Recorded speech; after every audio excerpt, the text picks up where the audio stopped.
来吧。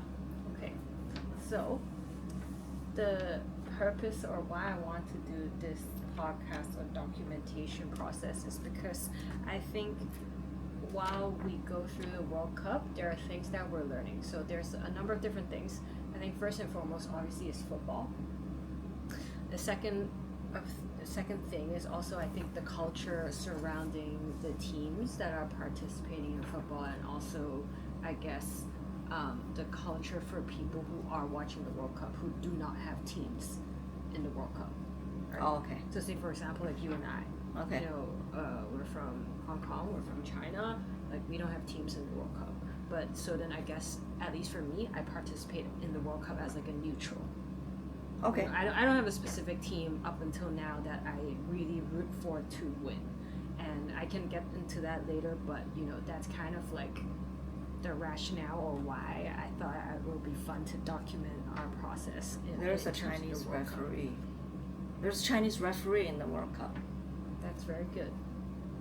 Which game did he ref? Brazil versus. Sorry, England. Where England was draw with that weak team. Ghana. Yeah. Be careful who you call weak. But anyways, so then the premise is just to sort of like document our process and then see what we can learn from this thing, because as I went through this process as well, I felt like I was learning a lot of things, not just about football, but then also the culture, and then also some of maybe the politics around certain teams as well. Okay. Which might explain why some teams are doing well, doing not so well, certain games, you know, where we expect them to win and they've drawn or lost. Okay. Okay. But then the first, like, just to give, sort of set the scene, in terms of like a 0 to 10, in terms of understanding football, where would you rate your football knowledge? 0 being like I know nothing, and 10 is like I know everything. 1 or 2, for me. Okay, Really? so what do you feel like you know in terms of 1 or 2? What points to that 1 or 2? I know there are 2 directions. There are 2 teams against each other, and then there are 11 football players in each team. Okay. And there was switch courts. there was switch pitch after half chorus. There are 90 minutes in one game. Okay. Yeah. That's a pretty fair amount. I would say my understanding of football is maybe like a 5. I would say I probably wouldn't go more than a 5, because while I lean into the discourse, I'm not like actively, you know, in it. But then some key players I do know of, and my understanding comes from my support of Liverpool and club football in that sense. So Okay. in the English Premier League. Okay. So you only understand football 5, yet you are using my money to bet in the World Cup. We're just about to get into that. So, why Should I not say trust you this at all. is learning and it's fun is because we, as amateur football knowledge people, we're trying to understand the game of football more through the World Cup, and also placing some not easy, but like simple bets throughout the World Cup, and hopefully to try and come out even, you know, if it's a profit of $1, still profit. So then the idea is to make at least a single dollar of profit. Okay. Would you agree? Sure. Like, does that sound like a fun Single $1 like profit. you know, at the end of the day, if like we lose like a bajillion dollars, but then at the end of the game, the final game, we somehow get it all back and we make $1 profit, then that's like Something. success. Yeah, sure. Okay. Sure. So I would say it's an amateur betting journey, because I think you and I are learning how to bet, right? And there are some difficult things in betting. So things like, you know, betting on the amount of corners taken, betting on the amount of shots taken, like maybe we'll get into that. But then I think for the premises of like right now, what we're trying to get right is to bet on the winning team, or, you know, a draw. Yeah. Yeah. So bet on the winning team or a draw is like the simplest way that we're we're going to do it. Okay. Okay. And then so I just kind of want to go through a little bit about our World Cup journey so far for reference. We are currently at this point in time while we're filming this is the group stages. We're already onto the third and final match day of group stages for Group A and Group B. Mm-hmm. So that means that we have just watched Mexico win against Czech Republic, Czechia, and also South Korea lose to South Africa. Okay, so that's kind of where we are in time. So I don't remember exactly what the first game we bet on was. Was it Belgium?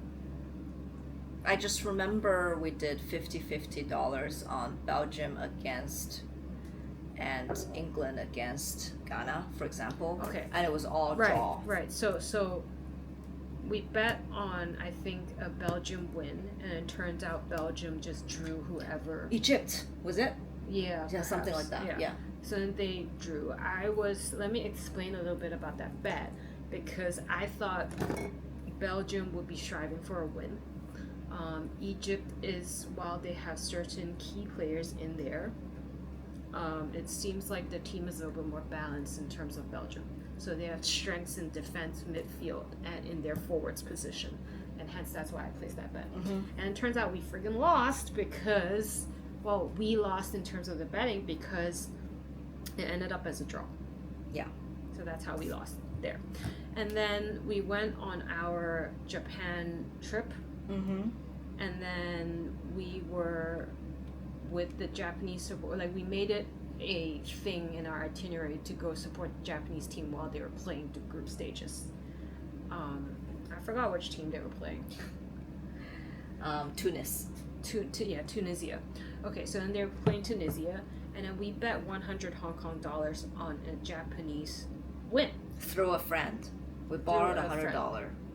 Through a friend, because we couldn't access the relevant betting platforms while we were outside of Hong Kong.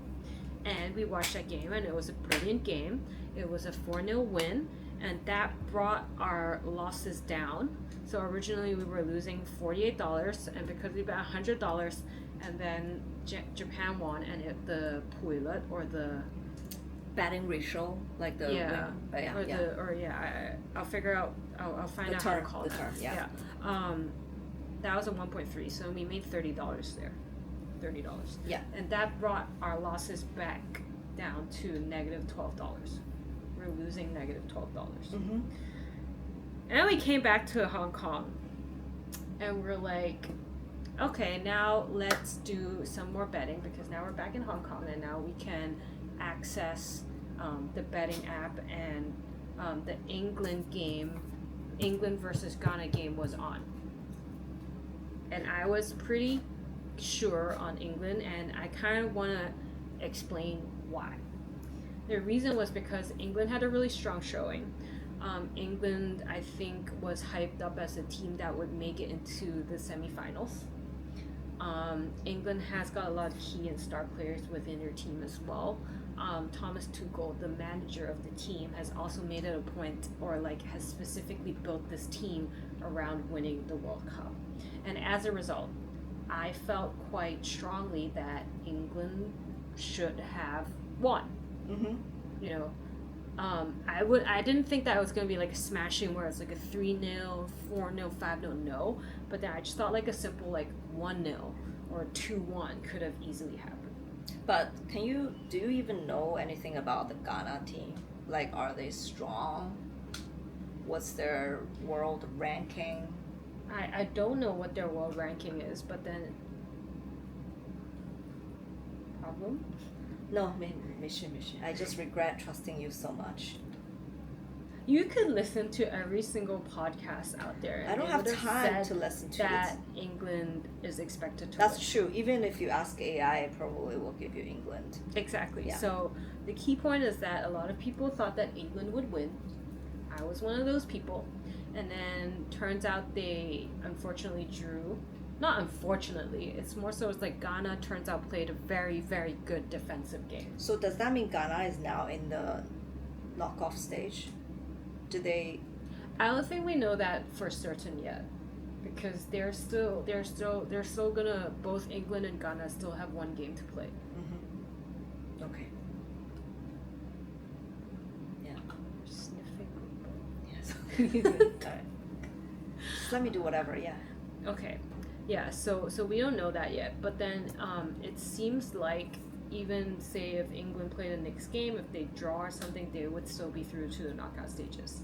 So an important learning I think I learned from that was like to look out for the group stages, like who, like do they need to draw the game, do they need to win the game, are they looking to, what is the bare minimum that gives them the best spot?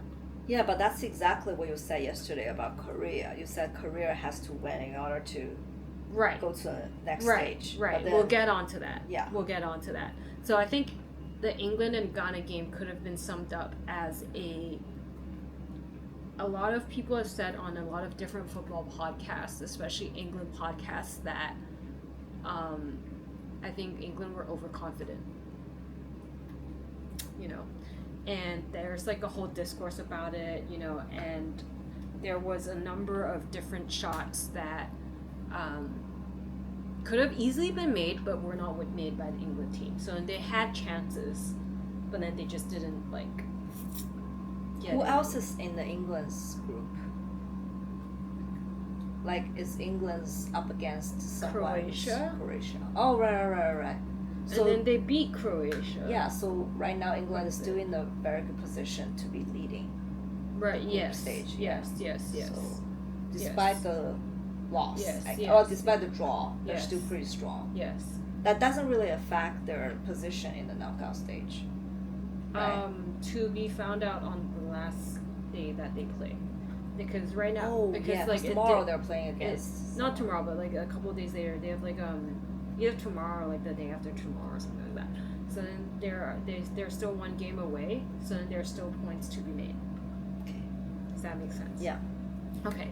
Now getting into what happened today, which was we decided to go big or go home because we were down on the England and Ghana game because we put $130 in there because we're like, yeah, why not? Let's take our winnings from the Japan game and put it in the South Korea, sorry, in the England game, and then it turns out we lost, and then we are down $142.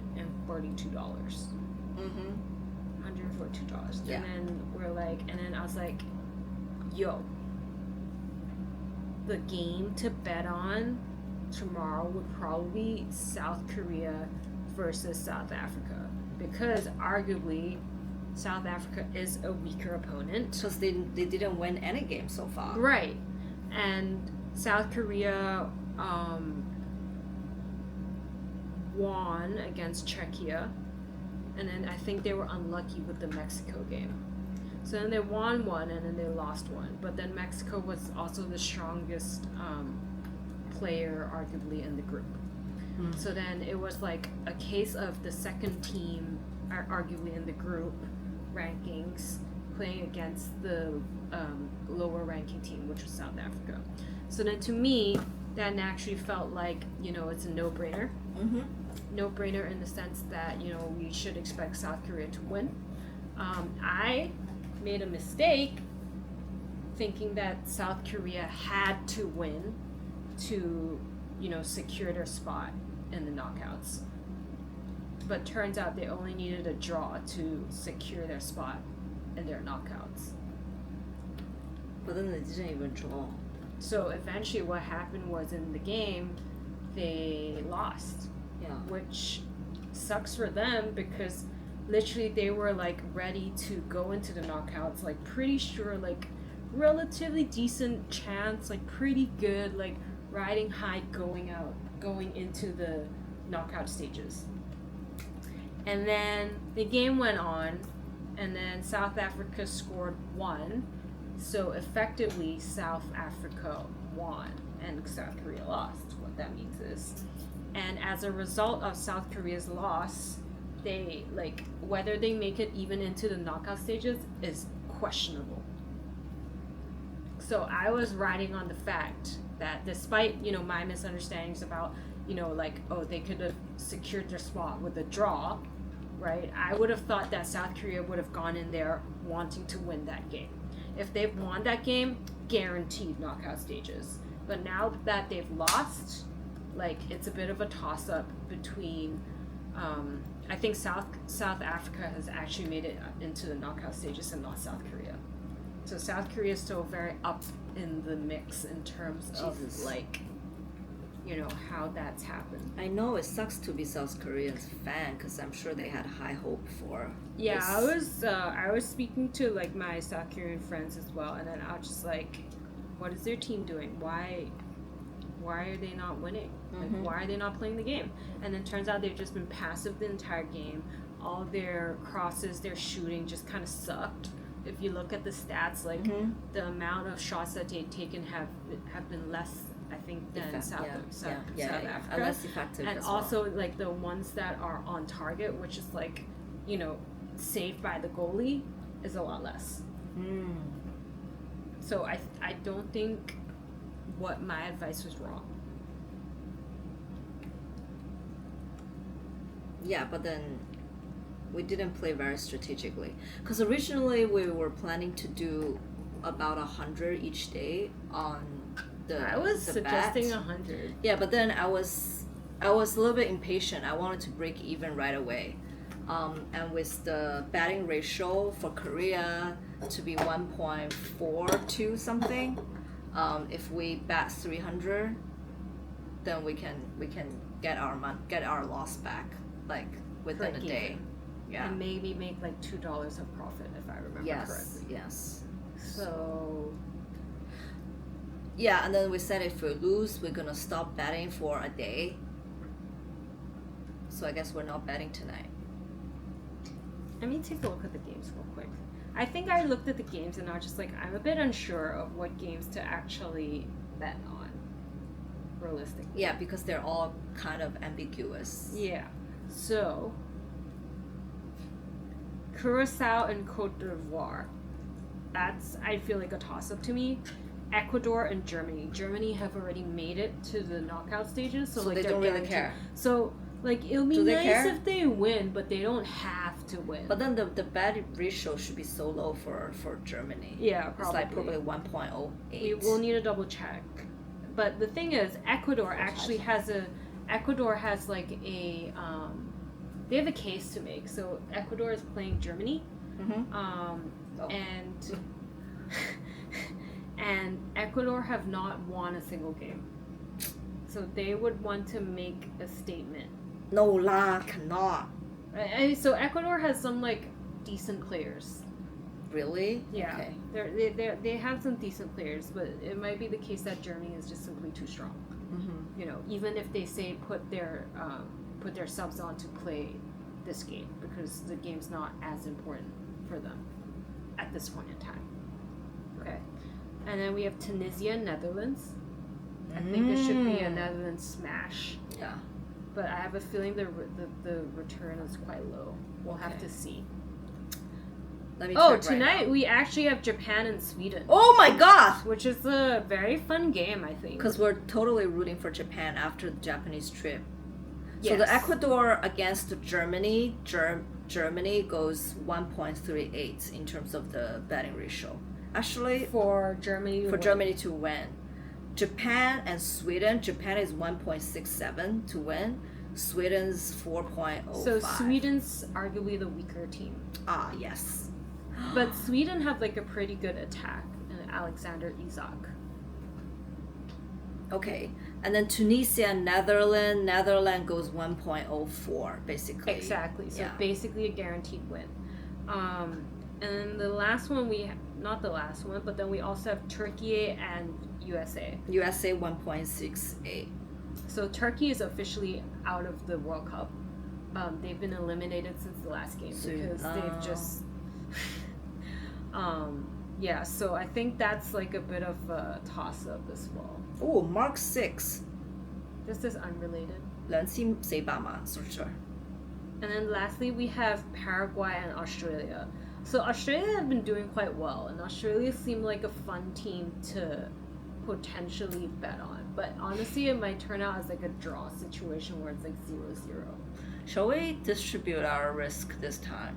Distribute our bets. So basically, instead of doing like 100, 300 on one team, we do like 20, 50, Sure, 30. I think that's on, probably like, a better game. idea. Yeah. I think that's more fun, even though it's like a lesser amount.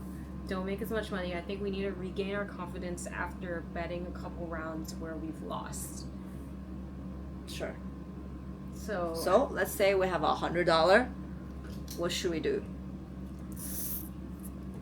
That's so strange. Look, Paraguay and Australia. Australia winning is 4.1. Why is it so high? because they think Paraguay is probably a stronger team, or they rate Paraguay more.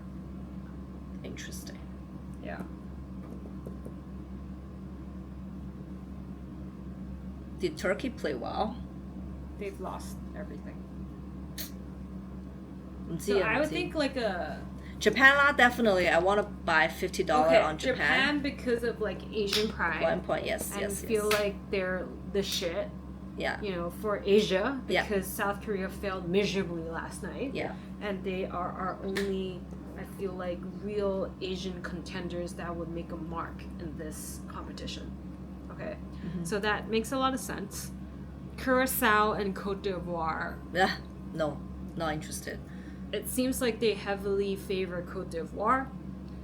We've considered Japan and Sweden game, Tunisia, Netherlands. I would never put money on Tunisia. I'm so sorry. Even though it's 25 times more. I mean, if we put 25, $10 on it, like with like No, no, they're no, just no, no, no. that's just like that's throwing waste of time. yeah that's just throwing money into the bin.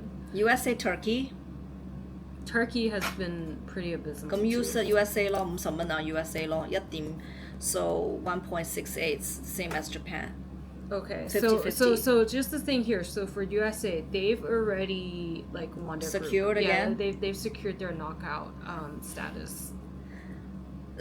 There's only gonna be Should a we do like surprise. maybe like 20 or 30, 20 on USA and then 30 somewhere in the Paraguay, Australia, or maybe 30 on USA and then 20 on the Paraguay, Australia. Okay, sure.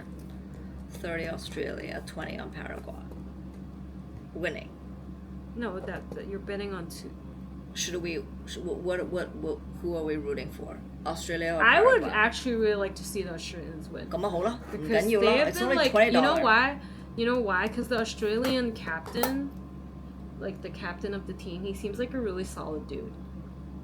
Like What, you I'm hang like, out with him before? he's like a real chill guy and has like principles. How do you know? I've watched 1 or 2 of his interviews. Oh, okay. Yeah. And just because for that, it's like a bit of like a going with my heart and gut kind of thing. Okay, let's do it. Might lose, but then, I think it's for like the Hold good up. vibes, Australia. Alright, let me top up my betting account. Okay. That's it, yeah? Yes. Okay, so we'll cool. come back We'll tomorrow come back. and discuss. Ho. Jackie. Bye.